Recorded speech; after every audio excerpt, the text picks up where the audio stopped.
with them, or if there's still a manhunt going on. That was unclear in our conversation. But we did hear, from the Associated Press earlier today that there was a search underway because there was surveillance video that may have shown 4 people placing improvised explosive devices on 2 different locations in the quarter. We may have to make a telephone call tied to a remote detonator placed in coolers in different locations in the quarter. So we heard that from the Associated Press through a law enforcement bulletin that was issued. Now, this is a suspect here. We may have to make a telephone call. We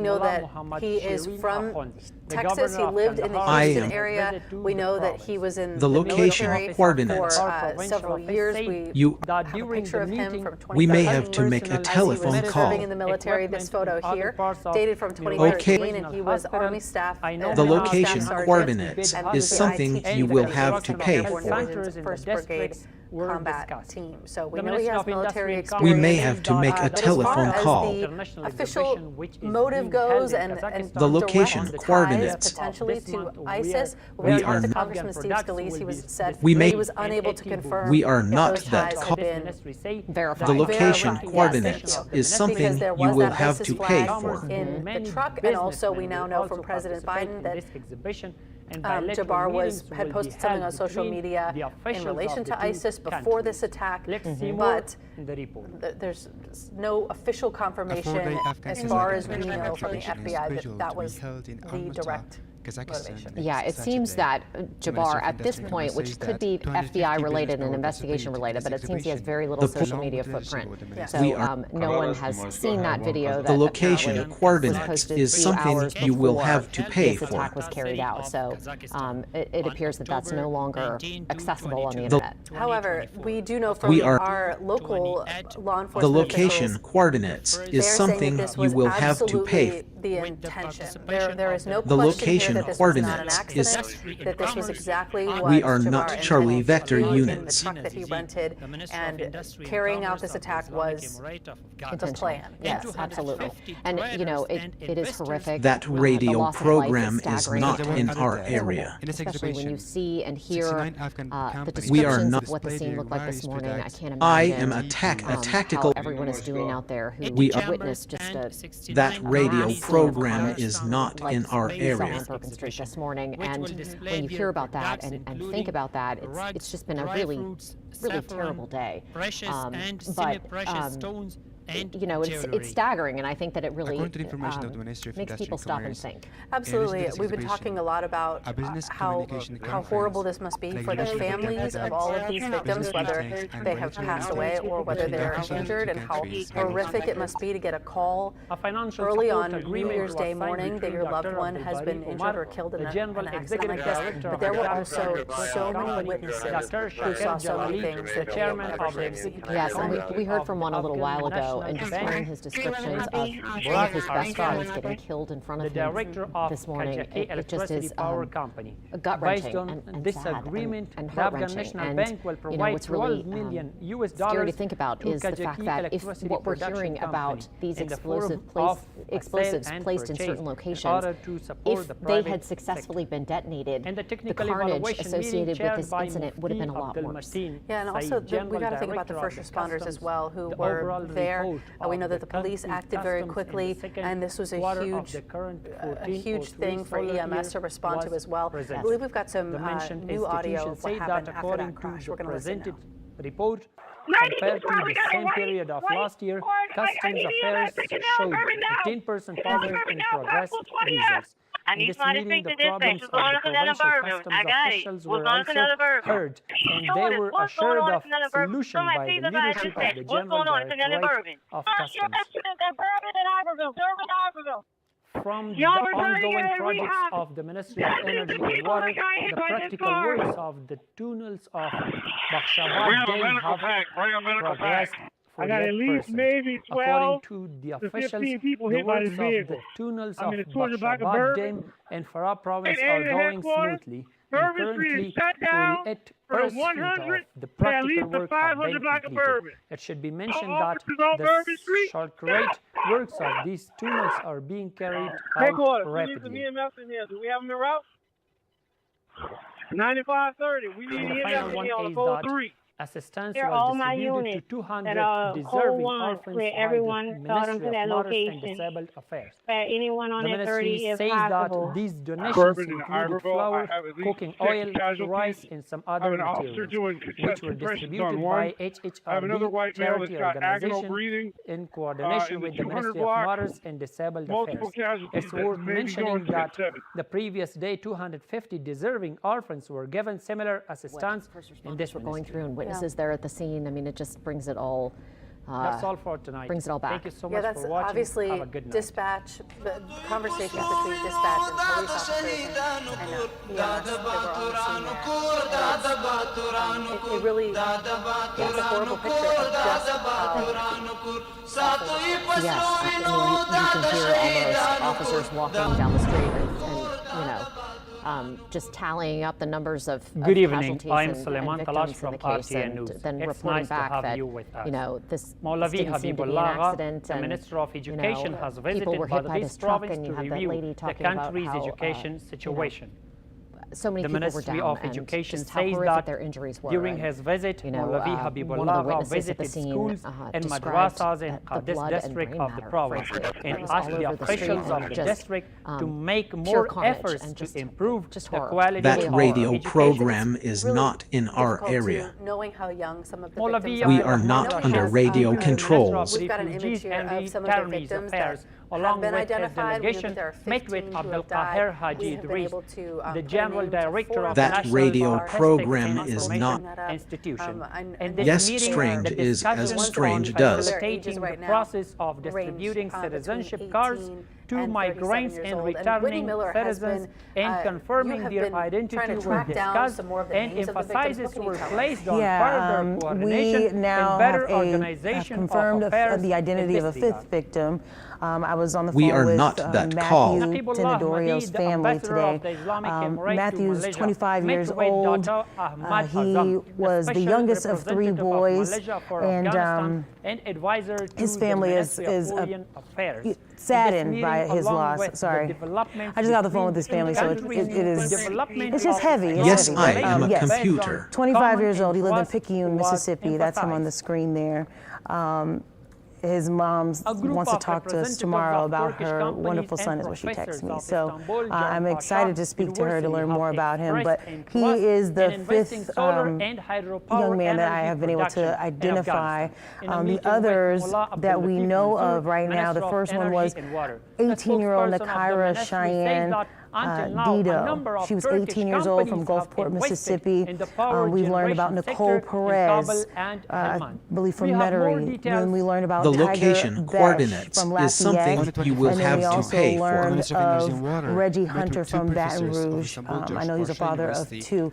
All of these very tragic stories, and as you microwave pick harassment. names with faces, you learn about their stories, you figure out who they are and the families that are hurting now. So, we have been trying to make contact with them, because when it's just a number, 10 people dead, those are families that have stories. So we've been reaching out to these families and offering to share that story of who their loved one is, to commemorate them and offer tribute to who they are. This is a senseless death, but it is not a senseless life. So absolutely, we want to hear those stories. If people are able and up to sharing it, we want to know more about them. Yes, it's important. These are the people whose lives were cut short, and it's important and they're the to tell fabric those of this stories. community. We are not make the up, micro. New Orleans. So we are not the fire to know department. who these people are, know We are them not more that than just traffic. a number. So. Especially as we focus on the suspect, we want to make sure that we don't let those victims get lost. So thank you. Keep their memories alive. We don't care about your unit's radio traffic. We don't want to hear it. It has been, as we mentioned, an investigation that has been stretching on for hours now. We've been trying to get new details for you. We are not under radio controls. Those are small and short coming in at this hour, because federal investigators have really zeroed in on trying to figure out what the puzzle is. We are not the microwave radio on that the bus. Events that unfolded prior to this and since in trying to find additional suspects. And it's been about 6 hours since we have heard from law enforcement. They had one press conference today microwave at harassment 1:30, detected. and the FBI spoke first, gave what little new information that they could. We heard from basically every elected official in the state of Louisiana. There were a lot of faces there. But they would not narrow down on a lot of specifics. I know that Governor Jeff Landry was asked how many of the people in the hospital were shot versus hit by the truck, and would not give those specifics. Also, understandably, the FBI would not say why at first they believed that this suspect had not acted alone. Now we know that there was some surveillance video involved. So there's a lot of things working behind the scenes. And we know that in Houston, federal officials are kind of moving there too. But we have not heard from them in about 6 hours. Right. No, we don't know. We might not till tomorrow. We might not know. They've said, that they're essentially done for the night and talking to us and giving us new information. What we have heard are additional small details that we heard from the president about the social media post, sympathetic to ISIS that was made, things like that. But, we're just getting very few details at this point.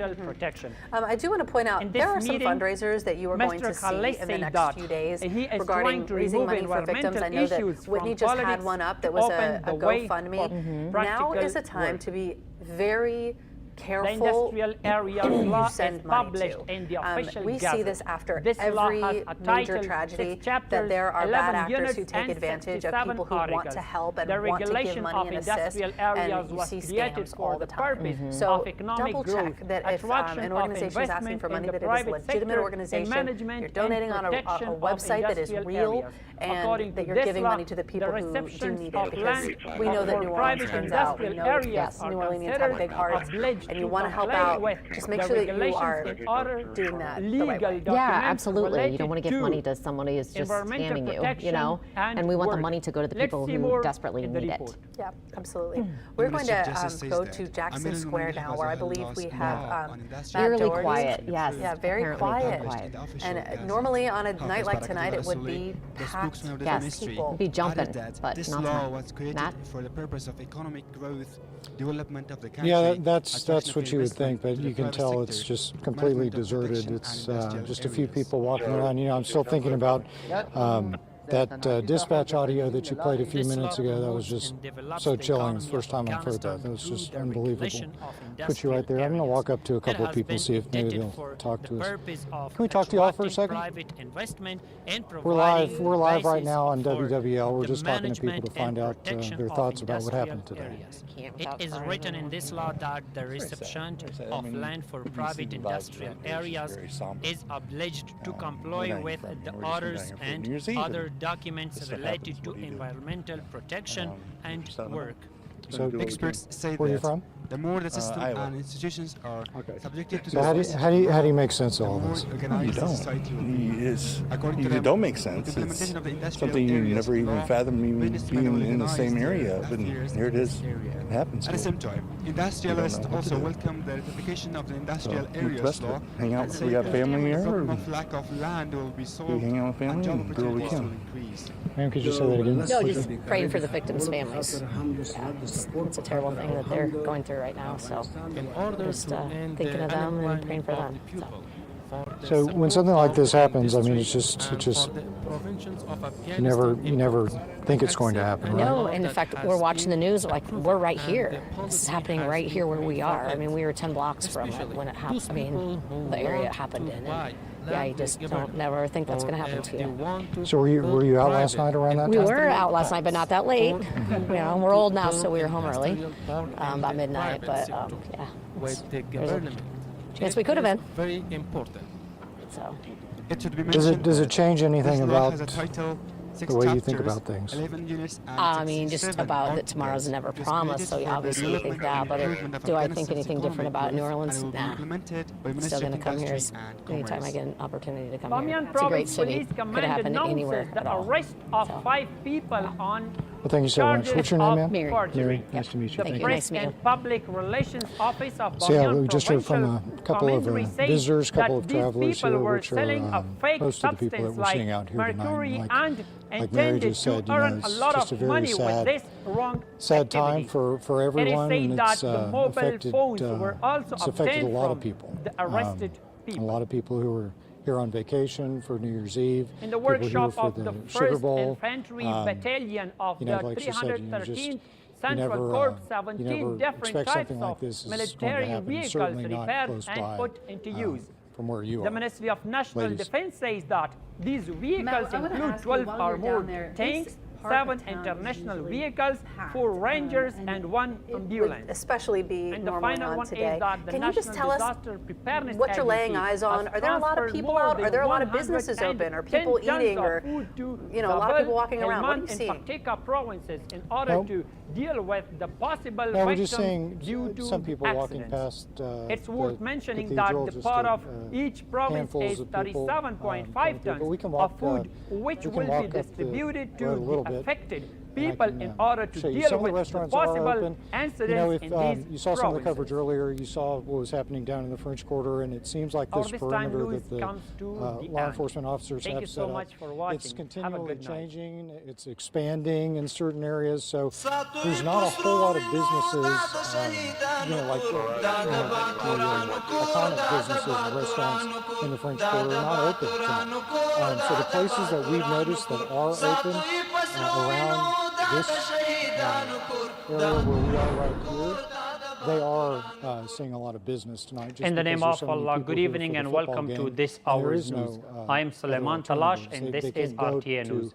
all of Maulavi these, Habibullah Agha, iconic restaurants and Education things Minister, down there in the heart opened of the a French religious Quarter, just school because it's not in the accessible John because of the district of blockades, but Herat, you can, which has 8 come classrooms, administrative take a room, walk with us and here. all necessary facilities, including perimeter wall, with But, a you know, total cost of I've, you know, been to New Orleans 8,500,000 countless times, Afghanis. and In opening Federal Journalist ceremony, Ryan the Phillips here minister has as praised well. the activities And, of Herat I mean, I Department don't of remember a Education time and being out here assured in to Jackson solve Square their where you don't problems. see He street also said that performers and the crowds development and and artists and all these rehabilitation kinds of of things. You're not educational gonna see any of that centers in tonight. the country level, especially in poor and Everything's just pretty deprived much closed areas, down. is You one see this of the restaurant here on the priorities corner. of the Ministry Well, of there's a lot Education. of people in there because they're just, you know, there's not that many Mullah alternatives around. Hidayatullah Badri, the Why don't we Minister take of a Mines and walk just Petroleum, here around the during a corner trip to Logar province, visited the exploration work of Ainak picture of copper the mine mood and the vibe. construction of the road leading to this mine. The Ministry of Mines and Petroleum says that in this meeting, Mr. Badri emphasized Where's our drone now? the constructed Did the drone land? the exploration and road construction Yes, we have of the this drones mine came will down be for fuel. completed soon. The vehicles and machinery needed for this project will be transferred. And Dumb question, because I've never flown a drone, nor do I have I ever owned one. Processing. You can put a drone up and like We may have it have to auto make a telephone fly, call. right? Can't you just have it like hover, More like RF at a microwave hover harassment location, and it just sits there and The hovers? city itself is actually packed with The location people. Without you like holding or doing anything, that you know, radio manipulating it with program the is not in our control. area. Some of the restaurants of any are kind. still open for business. can We're do that, outside right, of that BSD? tight perimeter in New Orleans. Okay, you Embassy can do of that. But thanks for that Afghanistan report. in We appreciate Ashgabat it, says Matt. that the Yeah, president. 'cause I don't know. I've never flown one. I don't know anybody. I think I know one person. I think Aton's got a drone, but other than that, I don't really know anybody that has one and really uses one. It's very somber. It's called a program. You can program it then. Okay, thank you, Chris. Appreciate that you. For sure, Yeah, but that- definitely, you know, there are I a lot of just, people. you can also who set a still waypoint. Okay. And so I think So if I have a More RF microwave harassment Okay. detected. waypoint it to maybe go back. The construction of commercial markets in some parts of the city. On the other hand, the residents of the capital consider Here's how the average man's life would change if he used Pi for 5 days straight. Day 1, he would install Pi